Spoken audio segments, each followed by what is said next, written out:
विख्यात अयोध्या नाम की, यही जन्मभूमि है परम पूज्य श्री राम की। हम कथा सुनाते राम सकल गुण धाम की, ये रामायण है पुण्य कथा श्री राम की, ये रामायण है पुण्य कथा श्री राम की।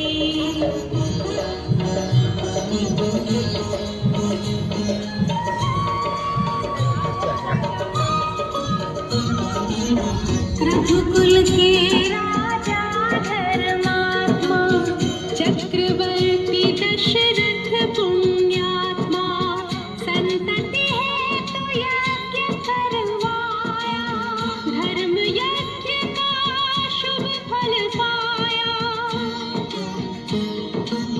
कृत घर जन्मे चार कुमारा, रघुकुल दीप जगत आधारा। चारों धातु के शुभ नामा, भरत शत्रुघ्न लक्ष्मण रामा। गुरु वशिष्ठ के गुरुकुल जाके, अल्पकाल विद्या सब पाके, पूरन हुई शिक्षा रघुवर पूरन काम की। हम कथा सुनाते राम सकल गुण धाम की, ये रामायण है पुण्य कथा श्री राम की।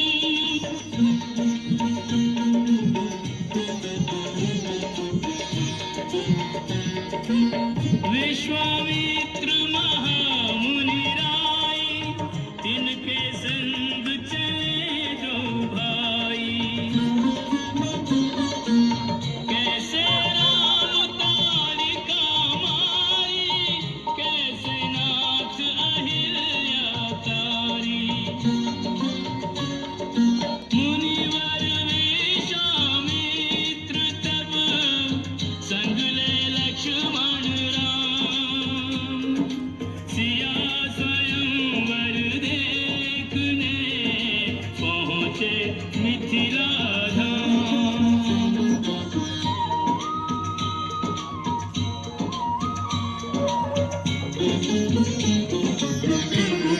जनकपुर उत्सव है भारी, जनकपुर उत्सव है भारी।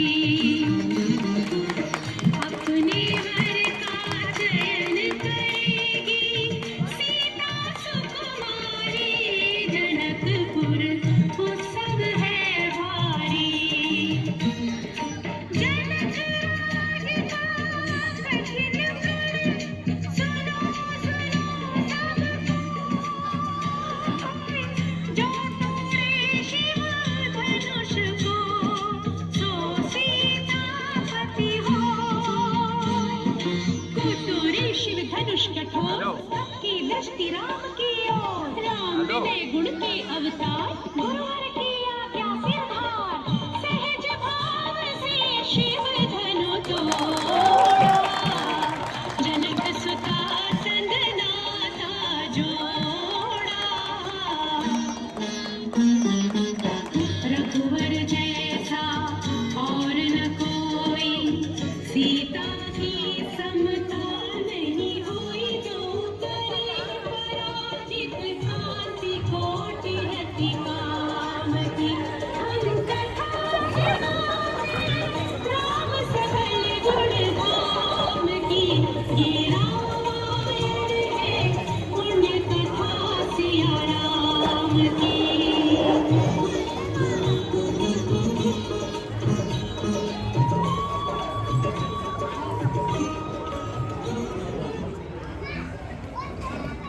राम के स्वयंवर के बाद पूरी अयोध्या में खुशहाली छा गई। राजा दशरथ भी वृद्ध हो चले थे। इसी कारण राजा दशरथ ने अपने बड़े बेटे राम को अयोध्या नगरी का उत्तराधिकारी बनाने की ठान ली।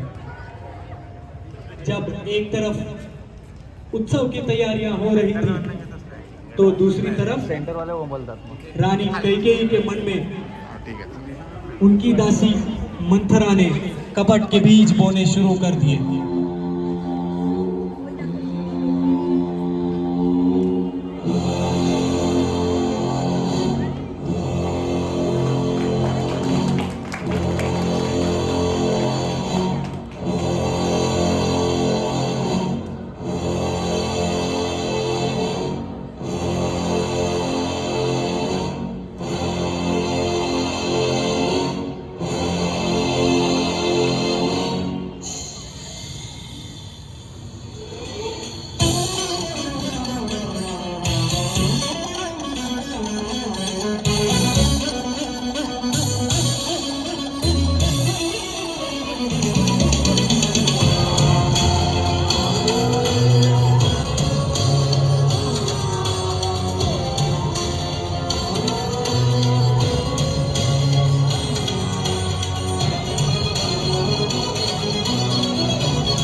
कैकेयी के दोनों वचन अनुसार श्री राम को 14 वर्षों का वनवास और भरत को अयोध्या का महाराजा घोषित किया जाए।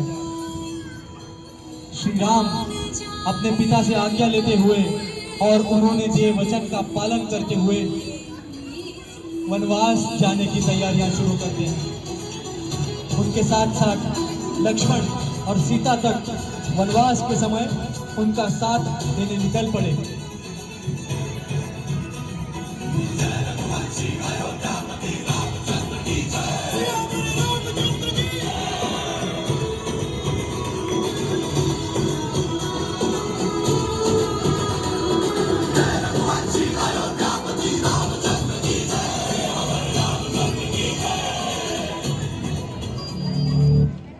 श्री राम के वनवास जाने के तुरंत बाद पुत्र विरह के दुख में राजा दशरथ अपना स्वास्थ्य गंवा बैठे और उनका अंतकाल हो गया। तभी भरत और शत्रुघ्न अयोध्या में उपस्थित नहीं थे। लौटने के बाद भरत अपनी मां कैकेयी से आके मिले।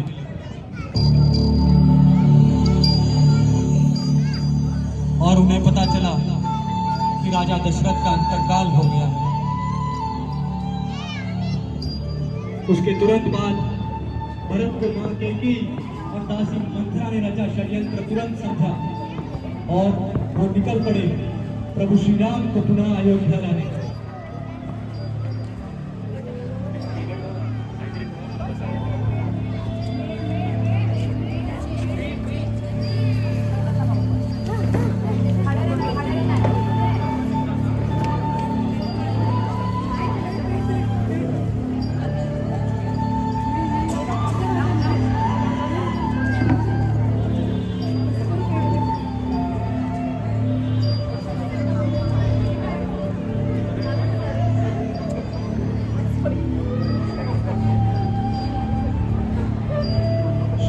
पुनः अयोध्या जाने से इनकार कर दिया। भरत ने राज सिंहासन का त्याग करके श्री राम की पादुकाएं स्वीकार कर उन्हें अपना प्रतीक समझकर राजभार संभालने की ठान ली।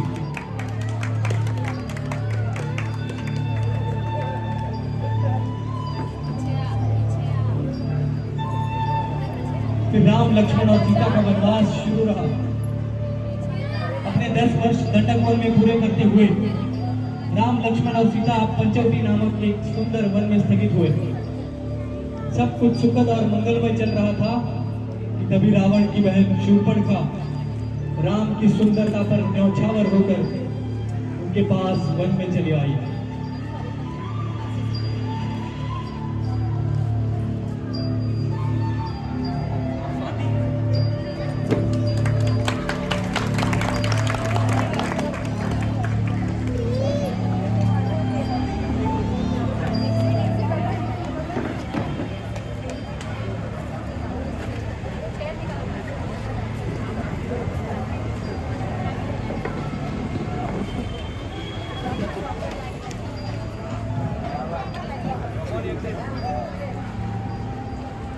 अहंकार की अग्नि में डूबी हुई शूर्पणखा क्रोधित होकर लंका अपने भाई रावण के पास राम लक्ष्मण की शिकायत करने जाती है।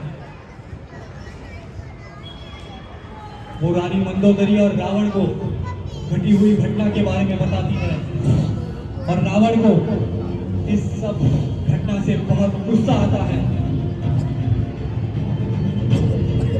और उसी के प्रकोप अनुसार रावण के शातिर दिमाग में एक अनिष्ट कल्पना का आयोजन शुरू हो जाता है। रावण मारीच के साथ इस योजना को प्रत्यक्ष स्वरूप देना चाहता है।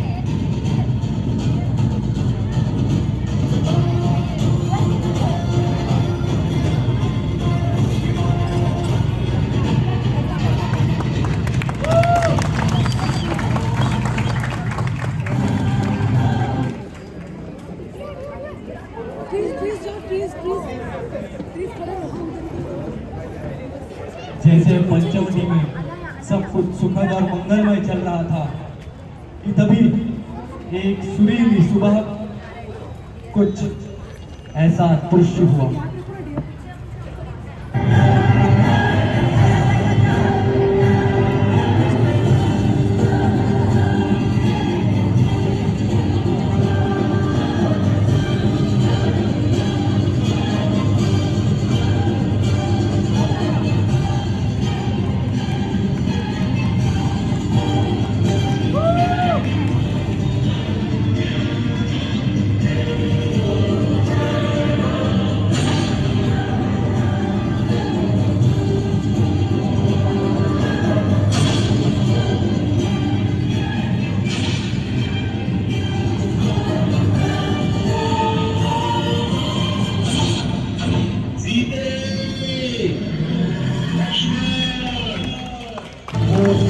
हिरण के रूप में राक्षस मारीच था।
वानरों के राजा सुग्रीव के पास ले जाकर उनसे मिलते हैं।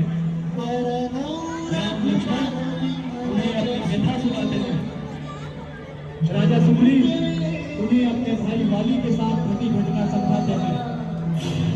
श्री राम और लक्ष्मण की सहायता लेकर वाली से छीना हुआ किष्किंधा राज्य सुग्रीव को वापस मिलता है और सुग्रीव वानर सेना को सीता माँ की खोज के चारों दिशाओं में भेजते हैं।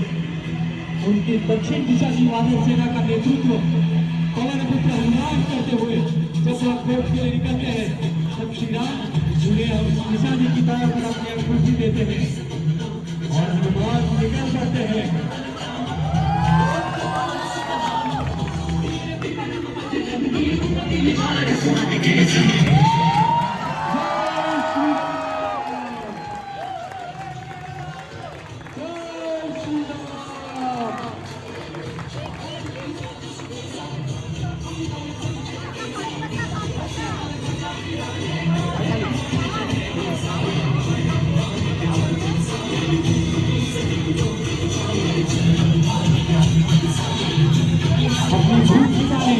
हनुमान जब अशोक वाटिका के कुछ फल खाने बैठता है तभी रावण का बेटा इंद्रजीत उसे बंदी बनाकर रावण के पास लेकर जाता है। रावण इंद्रजीत को आज्ञा देता है कि हनुमान की पूंछ को आग लगाकर उसे छोड़ दिया जाए। आग लगी हुई पूंछ से हनुमान पूरी लंका जला देता है। देखकर रावण को बहुत गुस्सा आता है।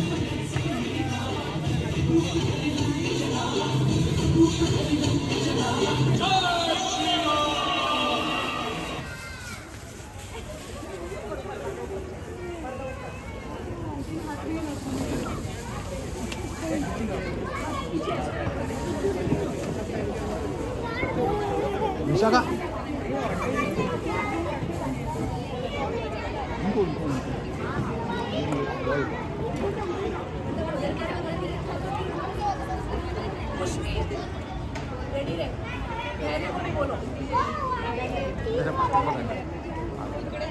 हाँ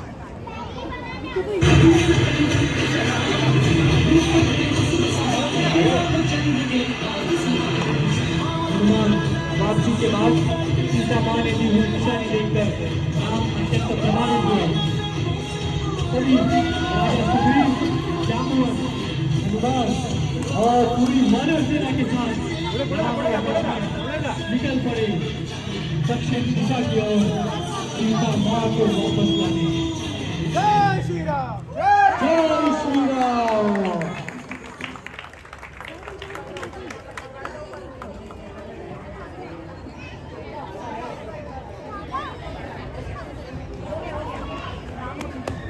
अब शुरू होने वाला था संसार का अति भयंकर युद्ध जो प्रभु श्री राम और लंका अधिपति रावण के बीच होने वाला था।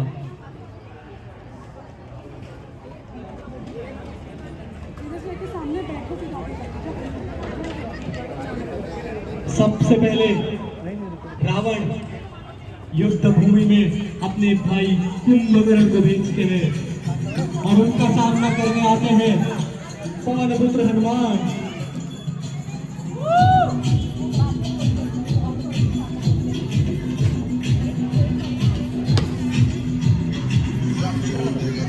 जय श्री राम।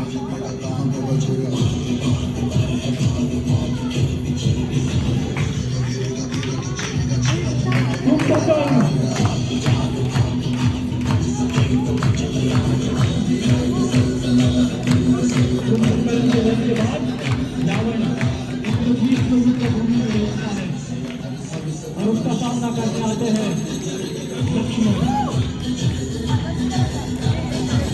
लक्ष्मण और इंद्रजीत के बीच घमासान युद्ध होता है। इंद्रजीत जो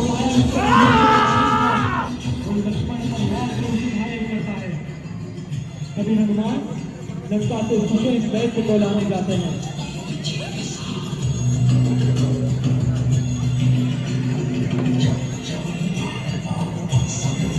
वैद्य के उपाय अनुसार हनुमान हिमालय की चोटी पर धौलागिरी पर्वत से कच्ची की बूंदी लाते हैं।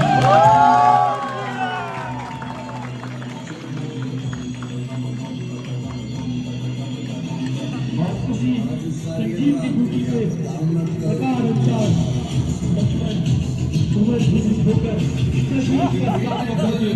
होकर भूमि में चले आते हैं। एक और मनमान युद्ध मिलता है और तभी इंद्रजीत को पराजीत करके इसे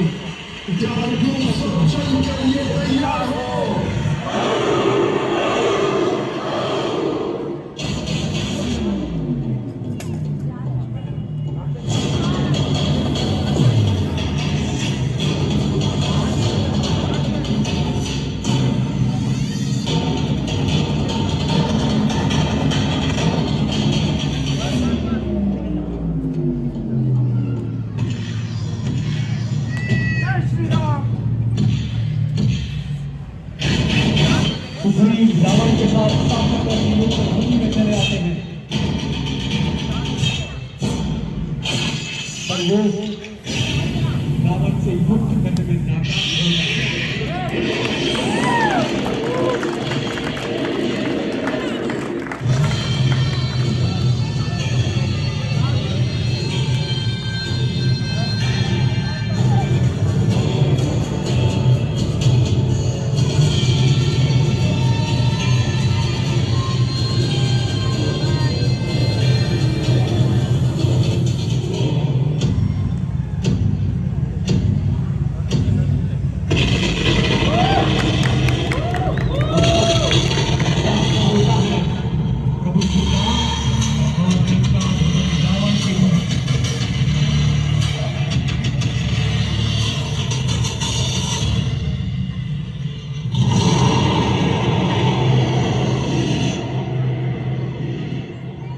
इस सृष्टि में कोई नहीं ऐसा जो रावण को पराजित कर सके।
अभी अपने यहाँ दीपोत्सव होगा, तो सभी अपने अपने दीप तैयार रखें।